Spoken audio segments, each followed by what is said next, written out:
Hey guys, just wanted to drop a video to give my thoughts on the new Smash documentary called Metagame. And yeah, I feel like my perspective might be helpful because I'm definitely not like a big Smash player. Like I know a little about Smash, but I've gone to like I don't know, like maybe one Smash tournament in my entire life or something. So yeah, I think like there's sort of been a lot of perspectives already from people like within the Smash community, but I also think it's like helpful to get like different kinds of perspectives too. So, first thing that I want to say is that um I think when people watch this documentary, given that it's this Samox, I think is his name, it's like his second documentary series. The first was like very successful, so I think people were kind of coming into it with that mindset. Um, and there's a bit of an increase in expectations when like your first work was like really successful, and like this just shows why like making sequels is hard in general. Like if you look at like I don't know, Star Wars is a good example. When like A New Hope came out, it was like very well received. It was like revolutionary. People were like, yeah, this George Lucas guy is like the next Shakespeare. And then like Empire Strikes Back came out, and like some people don't know this. Some people don't know this, but when Empire Strikes Back first came out, it was not received well by critics at all. People were like, oh yeah, this George Lucas guy, first movie was a fluke, couldn't make lightning strike twice. This movie was really unsatisfying. We didn't really get any closure on the whole Luke versus Darth Vader thing. This Star Wars thing is just going downhill from here. Like, only like 50% of critics liked Empire Strikes Back when it first came out. And then time went on, and now, like, Empire Strikes Back is, like, widely regarded as the best Star Wars movie of all time. So yeah, I think, like, when you make your first sequel, expectations are really high, and you're just like, to a lot of people, you're just inevitably not going to be able to reach those super high expectations. I think Clerks is like another good example. Clerks 1, that was sort of a cult classic, widely considered one of the best comedy films in the 90s. Clerks 2 comes out, I don't know, whatever is like 10 years later or whatever. It was like pretty okay, but it was not like as received as well as Clerks 1. Like objectively speaking, I think Clerks 2 is a pretty decent film. I think it's almost as good as Clerks 1, but I think a lot of people were just like, yeah, this movie is a piece of trash. And another thing is, I'm also going to bring my perspective. I'm the type of person who just doesn't like documentaries very much in general. I would just rather, like, if I want to learn about something, I just rather like sort of go do my own research rather than sort of like have someone like just sort of give me their like biased perspective of the facts.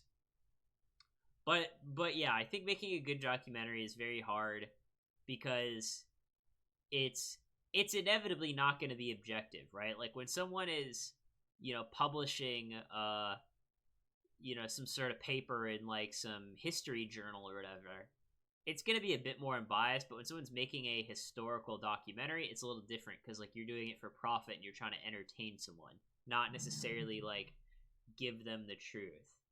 And just realize that I'm sort of someone who believes that like in general, the truth is more fuzzy than people think it is. Like facts aren't always black and white. There's multiple sides to every story. And that's what makes making documentaries hard, because like you have to commit to like some narrative, right? Like if the documentary is sort of like wishy-washy and kind of like gives you all of these different perspectives but like doesn't really like commit to a narrative, it just feels really unsatisfying and you don't really know why you watched it. So I do think the Metagame documentary, it definitely committed to a narrative, which I think is like it is good for entertainment purposes. Some people said, well, I think it was biased. I think you didn't show all the facts. A documentary is never going to be able to show all the facts, because if it did, it would go on forever, right? It'd be a fucking 500-hour documentary if they're just trying to show you all the facts and all the possible different perspectives. So yeah, at the end of the day, it's like he was up to a really hard challenge, right? You're creating a sequel and you're creating a documentary, and both those things are pretty fucking hard. Like they really are. So like doing them together is even harder because like I think a lot of the response is almost inevitable in a way, right? Because expectations were so high, and um and yeah, he obviously didn't get all the perspectives, but the documentary isn't supposed to, right? It's to an extent, it's sort of supposed to, not only reflect the perspectives of the people being filmed, but also reflect the perspective of the person who actually created the documentary, right? So yeah, I they sort of committed to the narrative of like Leffen being a villain. They sort of committed to the narratives of like PPMD and Armada being like the heroes. Mango is kind of an anti-hero. Mewtwo King Mewtwo King in particular, I think was like kind of left out a bit. I think they could have like put him in a bit more. But I don't know. One of the reasons that I also don't like documentaries, and even kind of like I didn't like this so much about the first Smash documentary either, is a lot of the times I feel like the characters in the documentary are sort of like condensed down to like these caricatures, right? Or like, like Leffen's like an anime villain, Mewtwo King is like super super autistic, Hungrybox has like an ego problem, Armada is like this really noble guy, Mango is a drunk, and like PPMD is like this like super philosophical but like also kind of emo guy. And it's like I don't think that necessarily like shows like who those people like really are, right? I think people are complicated, and I think they can't like be sort of like condensed down to that. I mean, maybe that's like how they are most of the time, but I don't think that's like how they are like in reality, right? Like obviously Leffen like isn't really like an anime villain, right? Like we kind of all know that. Like no one in real life is an anime villain, but like the documentary kind of makes him out to be one. So I don't know. I kind of have mixed feelings on it. It's like on one hand you got to commit to a narrative, but at the same time like sometimes the way these people are portrayed to me it almost seems like a bit like less realistic to me. Like I think sometimes maybe they need to like show other sides to people to kind of balance that. Like, oh, Leffen's mostly an anime villain, but here's this one time he did this really nice thing. Or, Armada's normally very nice, but here's this one time he was an asshole. Or, M2K is like normally like super autistic, but this one time he was like the life of the party or whatever.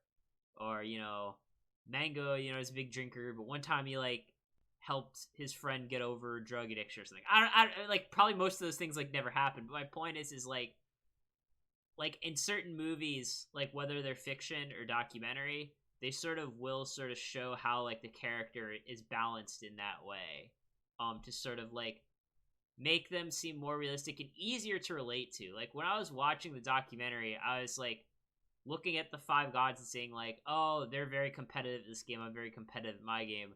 Who do I see myself the most in? And I feel like I didn't really see like very much of myself in anyone, right? I mean, I'm definitely like not a Mango.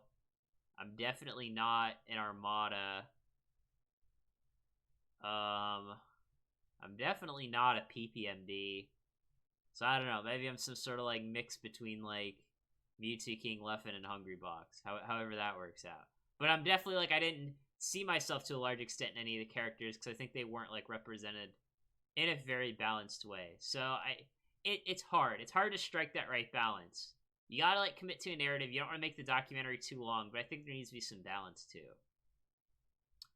Next point I want to bring up is, a lot of the praise and criticism, right? Most of it's coming from the Melee community, and I think that doesn't like matter as much as people think it does.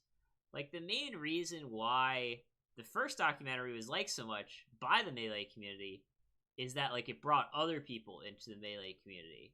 Like you look at someone like Zane now, he's like best in the world in Melee, might go on to be like the possibly the best Melee player of all time. I mean, he is incredibly talented. I love watching him play. He's a very likable guy.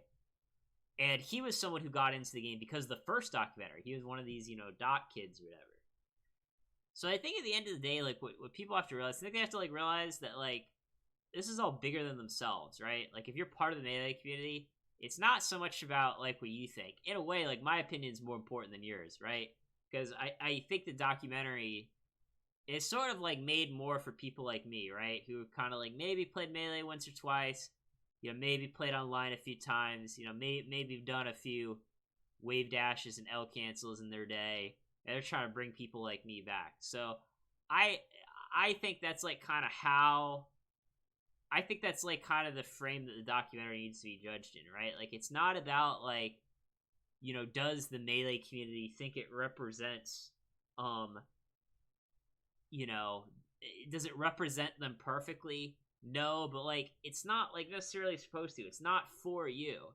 It's not to serve, like, the current Melee community. It's to expand the community. And, like, from my perspective in, I don't know, being a part of, and in some cases being, like, a figurehead in various gaming communities, for me, that's something that, like, a lot of people, like, don't get. And it can be frustrating sometimes, and it can lead to conflict, where I'm, like, running a community, and I do something, and I go, and the community goes, well, how does that help us? And I'm like, well, it doesn't. It's not supposed to. Like, this initiative that I'm doing, it's not supposed to make your life better. It's supposed to, encourage other people to come into the community, right? Because, like, if your community isn't growing, it's dying, right? It's only one or the other. So that's how I think, especially, like, many years from now, right? I think that's how this documentary needs to be judged. It needs to be judged based on how it grows the community, if it did at all. I think if this documentary, if we have sort of a bunch of, doc kids wave 2, like we did the first documentary, then I think that means that the documentary is done well. And if if it doesn't really grow the Melee community, then I think it means the documentary could have been done better, right? I mean, I know that's being a little results oriented, and I know it's sort of like, in a way, viewing the documentary as a means to an end, but that was why people liked the first documentary. I imagine that was why the creator made the second documentary. So I think, like, mostly that's what it needs to be judged on. So as far as some of the narratives itself, here are my thoughts. I already touched on, I wanted a little more Mewtwo King. I think Mewtwo King is, like, he's a very unique guy. But he's also, like, despite his flaws, I think he's pretty well liked. So I would like to see more of him. I think the first documentary definitely, made Mewtwo King a bit more well liked, made him a little more better understood.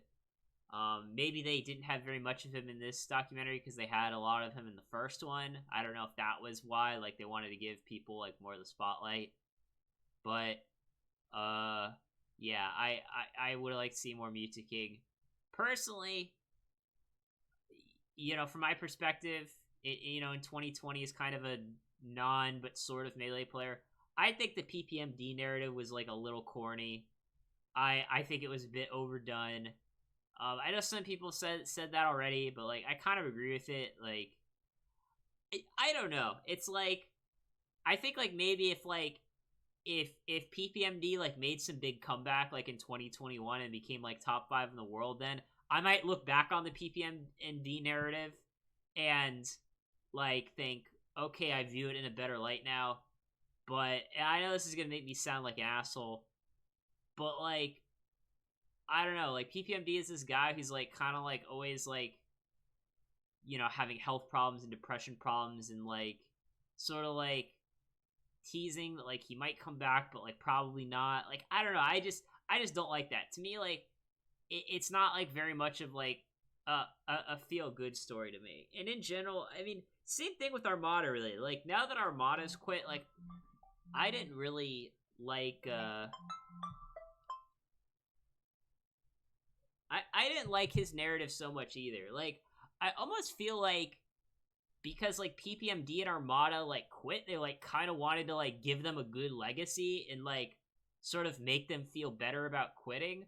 Whereas people like Leffen and Mango, who are like still playing the game, like, you know, the creator's kind of like, well, it's fine if I do them dirty because they still got like a bunch of years to sort of like, you know, redefine their legacy or whatever.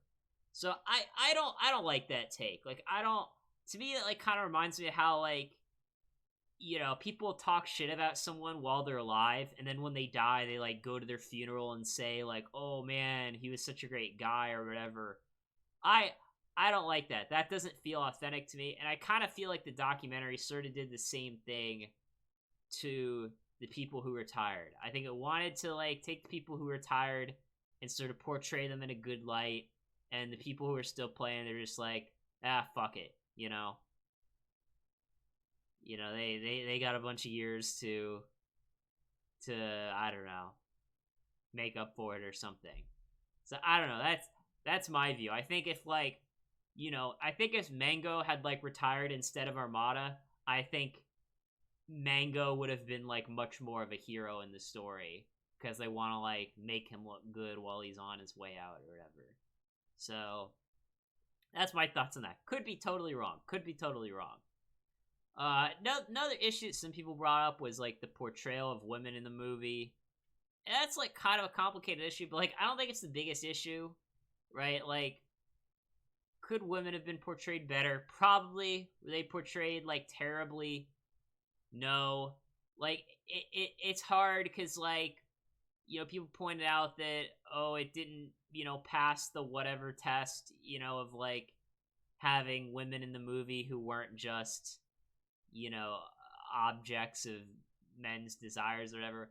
But the thing is, and this is why this is like so hard, right? It's like, obviously if we just look at the facts, you know, I don't know if it's politically correct to say or not, but like Melee has just not had like a lot of good like female players, right? I mean, that's just the reality. Like, obviously competitive gaming has historically been dominated by men. Men are often more competitive than women in general. I don't know why that is. I don't know if it's biology. I don't know if it's the way that we're raised or whatever. But I mean, Melee has just had more men in it, right? So, you know, if we're gonna like make a documentary about all the women that have won Melee tournaments, well, that's gonna be pretty difficult, right? I mean, so it's kind of hard. It's like, you know, it's like I don't necessarily know what the alternative was. You know, they did talk about some of these people's girlfriends in the movie. You know, like Mango, Hungrybox, PPMD, whatever. Personally, I think if they were fine with how their girlfriends were portrayed and their girlfriends were fine with how they were portrayed, then I think it's fine. If they weren't fine with how they were portrayed, then I think, you know, there's a bit more to discuss there. But yeah, I think a lot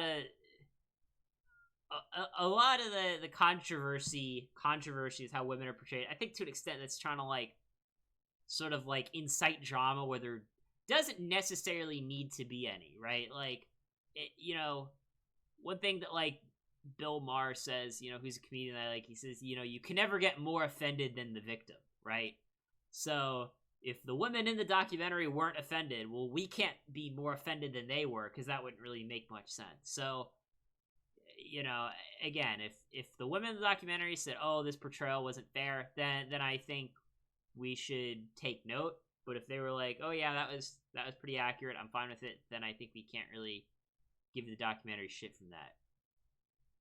So yeah, so last, I just want to say that you just want to make it clear, I do support the hashtag Free Melee movement. You know, I think Nintendo has kind of given you guys a shot for a while. You know, I've kind of been in that boat myself. I was watching some highlights from one of KJH's streams, and, you know, I think it was him and Majay were talking about whether, you know, Nintendo or Konami was the worst company, because there's definitely a lot of similarities. I don't know who's worse, but, you know, I've been there, so, you know, I just want to say that I support your guys' struggle, and, you know, I think to an extent at least, you guys should kind of be grateful that you have these documentaries, help you guys grow your games, because, you know, most games don't have that, right? Yu-Gi-Oh! Doesn't have that. Maybe Magic has had, like, a documentary too, but definitely not, like, as big of a deal as these. I mean, Melee's always been, like, super hype. So the documentary, you know, this documentary and future documentaries will definitely have a lot of great material to work with. You know, and since Zane is my favorite Melee player right now, hope we get a Zane documentary someday. So yeah, gonna leave off on that note. Take care.